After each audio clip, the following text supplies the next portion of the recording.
was one of those kids who was like, yeah, I'm turning 19 in matric. It was a commune setup, but I was the first person to move in. So I lived alone in a commune. How many people joined in later? On day one, already made friends. Where? At the school? At the school. And in the pub close to the school.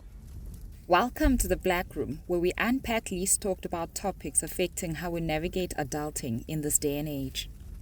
Today we'll be in discussion with Mlu and we'll be covering the topic settling in the city from the rurals. And just a disclaimer, we are not experts or advisors. This is simply a conversation. Just an overview and a brief introduction on who you are, where you're from, and what brings you to Joburg. Mlu, Instagram chef_Mlu. Go follow, like, and all of that. All of those Subscribe. Nice things. Yeah, so professionally, I'm a media strategist. I was born in a small town called Tsolo in the Eastern Cape and grew up in another small town called Margate, and now I live in Randburg, working in the north of Johannesburg. And why Joburg? Why not Margate still? Margate doesn't offer the opportunities that I wanted when it comes to advertising and media, which is the career path that I've chosen. If I'd studied in Margate, I would have probably gone to an FET or something like that. And I would not be where I am today because I went to a really amazing advertising school and it gave me the platform to be employable upon graduation, even before graduation, actually. How long have you been in Joburg for? Since 2010, so that means this is my 11th year with a 9-month sabbatical somewhere in the past.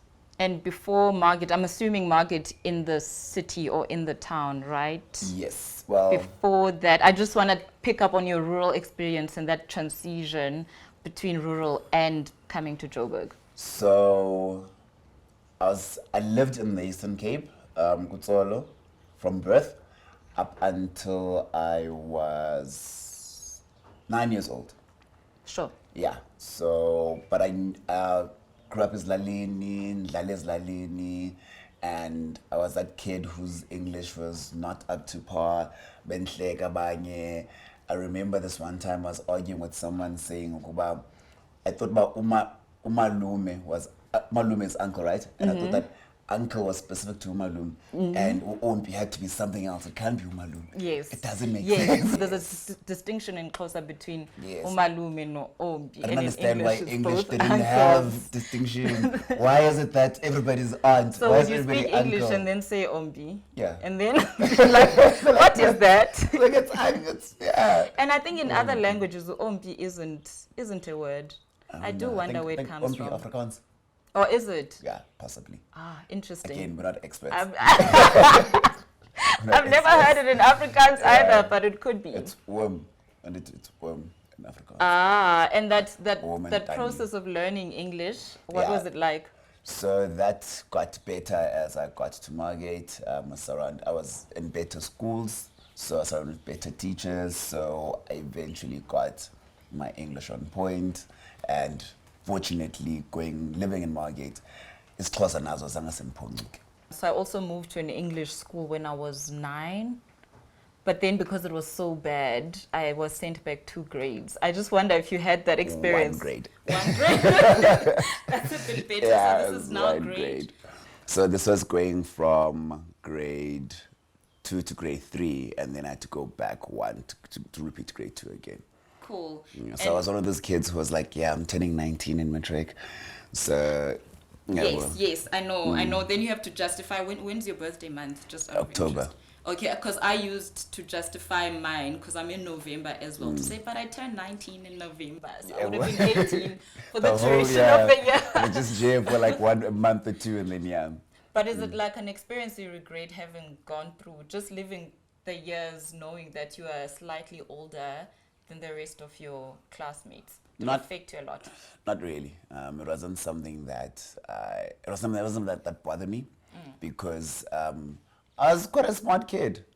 I was like, it's okay. You were not just older, you were also wiser. Yes, exactly. Older and wiser. Yeah, I was older and wiser, so I really, really enjoyed that. And your first time going to the city, do you recall that? Oh, guys, let me tell you about how Blue moves to Joburg.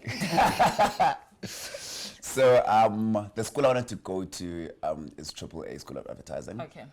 However, I was accepted into Vega in Durban first, and then I got accepted into AAA later. It happens, Mama puts me on a bus from Emagator this one evening to arrive in Johannesburg at about 5, 6 in the morning. Yes, as they do. And does anybody, one man, suitcase, that is it. Wait, your mom just... My mom put me on a shipped you bus. over. Bye-bye, safe journey. So who are you supposed to get to? There's a family friend who has a friend who is in Johannesburg who will get me from Park Station and show me how to get to a taxi to Randburg. Okay. And Randburg is school. Randburg is school. Randburg Yes. is not your apartment. No, I don't have a place to stay. You. So I'm assuming you went through the registration process with your students. Yeah, ndiyafika esikoleni, mad. cool, kule taxi. The school was on corner of Bond and Bramfisher in Randburg. I was like, taxi driver, I need to go to this corner. It's by the Nestle building by St. Stephen's. Did that work? Yeah. Okay. Guys, like, you're going to get off Because the language in Texas, is after all. Oh yes, You don't yeah. exactly Like nobody's give street forgiving. names. Nobody's forgiving. Yes. So in the past, like I can speak closer English and Zulu now. Okay. That's it. So ngogo, I need to be talking to somebody who is in Lesotho and I don't know what the heck they like. I'm like, yo. All you have is just the street names. Yeah, that's it. And then And you got there and I got there like, yeah, okay, cool. Got them. There's some things for registration I had to do, and then opened my laptop, looked for accommodation. Google Maps, school, okay, sharp, call person. They answer, I'm like, okay, I need a place to stay. How's the taxi life from there to Randburg? Like, you just catch one taxi. Go away, They need wait, tenants. view, accept, pay deposit, move in. There was a bed already, there was an ironing board already. I just had to buy everything else that I needed. Is this like a commune or? It became a commune eventually, but it was a commune setup, but I was the first person to move in. So I lived alone in a commune. How many people joined in later? There was someone who joined and lived with me, so I had a roommate. Then there was another lady who I went to school with, so that's 3. Then there's another lady who was older, and then we called her our mom. So that was 4. Was she a student as well? No, she wasn't. She was actually working. Okay. We still call her mom to this day. Still call her mom to this Interesting. day. So do you and call that was home to my- tell your mom that you found an apartment, found a but you're the place. only one? Yeah. How does she receive that? I was like, I'm China, all the best. The grand, and that was it. And Mama didn't come to Because see me. relief. She didn't come to One see me until I gone. started working. My first year, second year, third year, mom never set foot in Johannesburg to come and see my living situations until I started working. And how do you adjust and navigate? Because it's a different type of life. Their pub.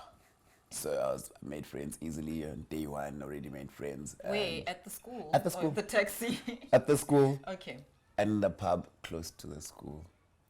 Because Makes sense, makes sense. Liquid courage. I'm assuming there at the pub you find older friends that will show you the city. So the way in which our lives were set up is in the first week so our orientation week, we were given an assignment where we have to produce a film of whatnot. Sure. And That's deep end. we did, yeah. So that's what it is. So we had to try and produce. So like we all had to work together, and most of us shot at the pub and surrounding areas. So we all got to know each other. So orientation week really got us to know each other, and it was fun times asking advice from the older guys, just getting to get your way around. Yeah, and with a pool table in the cafeteria. So that's another thing that kept. That got you guys Yes. sort of together.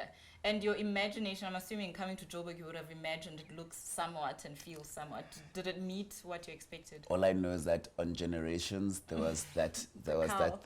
yes, The property yes, yes. Everyone is looking for that and the bridge. That's it. It's like okay. But now you're in Randburg, so where's the car? Where's the bridge? So the way in which my school life was set up is I went to class from 9 o'clock till 1 o'clock. Okay. So I had friends in Wits, UJ, because I went to a college, the private college, and they went to the bigger schools. Leave school, go party in Bram.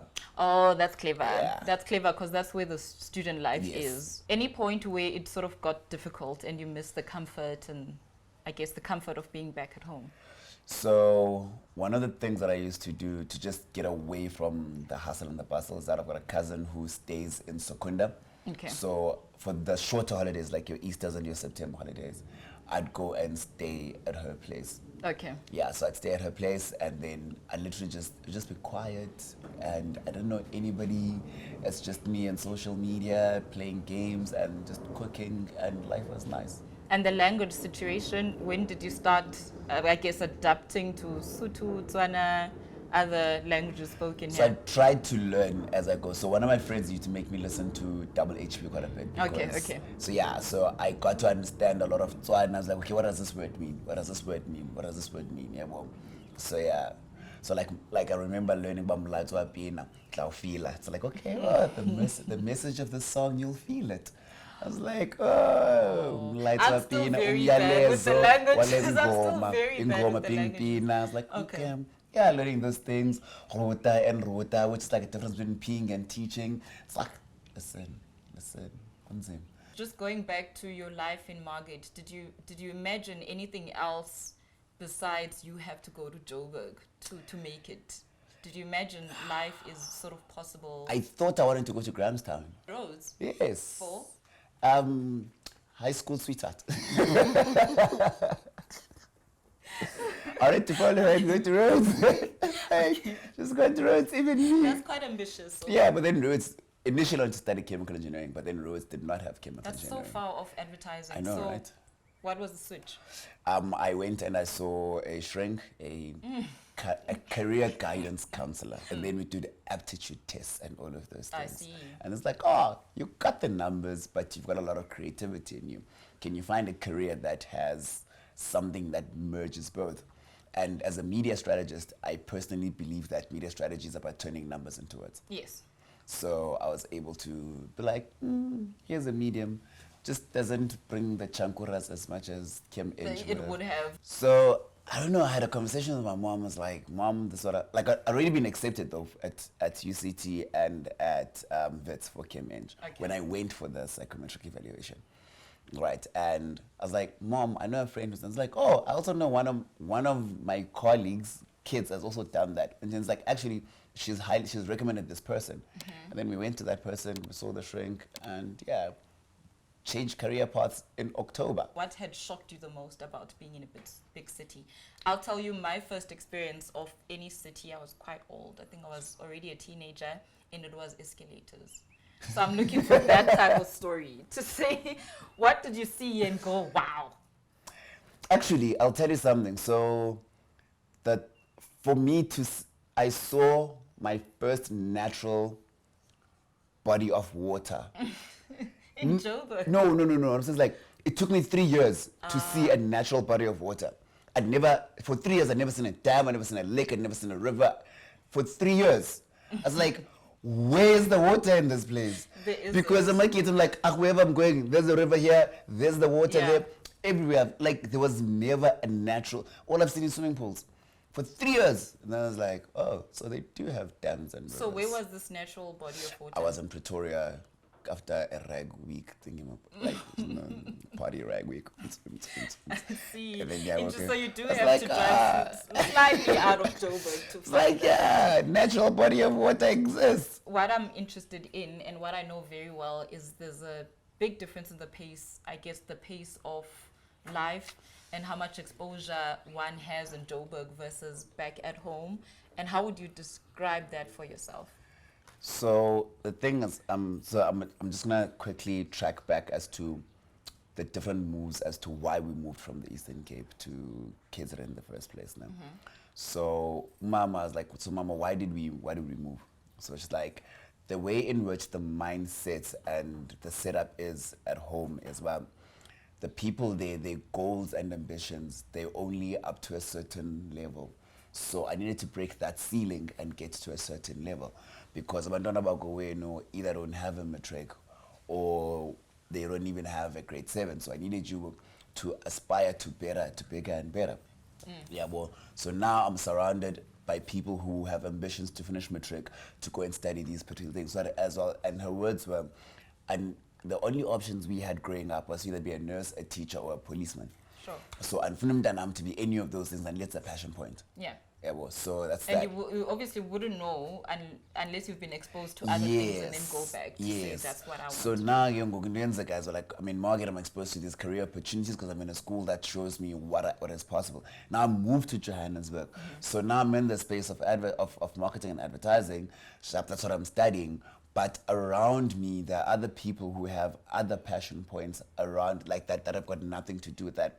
So I learned to about, yes, you can be a teacher and something else, and a Yeah. gardener, also somebody who owns a nursery. Well, so it's like you don't necessarily have to stick to one choice and do that. Yeah. So when somebody's like, oh, you're a teacher, then maybe your side job can only become a tutor.